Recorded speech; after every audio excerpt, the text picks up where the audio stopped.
ক্যারিয়ারে যদি ভালো কিছু করতে চাও, এক নাম্বার কথা মাথায় রাখবা, জীবনে আবেগ এবং মায়া এই দুইটার কোনো কিছুতে পড়া যাবে না। আমি আমার লাইফে অনেক ছেলে দেখেছি, খুব মেধাবী, খুব ট্যালেন্ট, কোনো একটা মেয়ের পাল্লায় পড়ে পুরো ক্যারিয়ারে লাল বাতি জ্বলে গিয়েছে। অতএব মেয়ে তোমার জীবনে যেমন রহমত, এই মেয়ে তোমার জীবনে গজব হয়ে যাবে যদি তুমি হারামে চলে যাও, ঠিক কিনা? আমার কথা স্ট্রেট ফরওয়ার্ড, পছন্দ হলে शादी करोगे या नहीं करोगे पहले ये बोलो। কথা বলো, ঠিক কিনা প্রিয় ভাইয়েরা?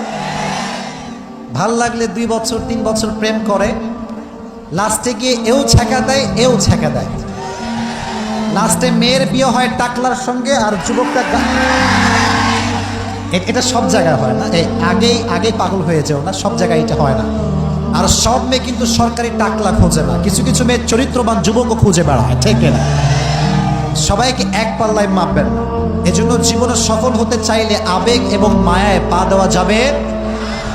আর তোমাদের যে বয়স 18, 16, 19, 20, at this age you are very emotional, খুব আবেগী তোমরা।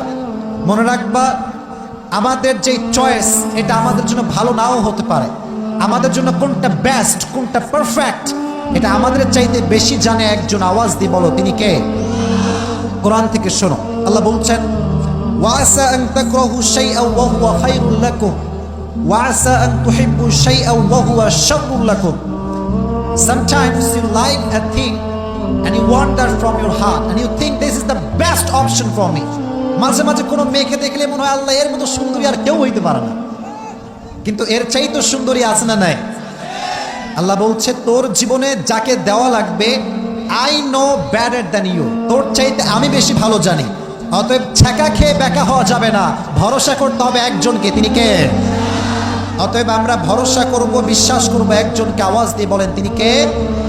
তাহলে আবেগে পা দেওয়া যাবে? কথা কয় না, দেওয়া যাবে? আচ্ছা, যদি দিয়ে ফেলো, আবেগে এবং মায়াতে পা দিয়েছো হারাম ভাবে, মাথায় রাখবে একটা কথা, যে মানুষ জীবনে যত বেশি ঠকেছে সে মানুষ সামনে তত বেশি এগিয়ে গিয়েছে। জীবনের সামনে আগাবার জন্য মাঝে মাঝে মন ভাঙাটা অনেক বেশি জরুরি। যতবার মনটা ভাঙে ততবার বোঝা যায় মানুষ হচ্ছে বড় স্বার্থপর। এজন্য আমি আসিফের ব্যক্তিগত মতামত হচ্ছে, জীবনে উন্নয়ন করবার জন্য মাঝে মাঝে ছ্যাঁক খাইতে হয়, মাঝে মাঝে ঠকতেও হয়। আর আমি এর আগেও বলেছি, জিন্দগি মে কবি কবি আগে बढ़ने के लिए एक कदम पीछे भी जाना पड़ता है।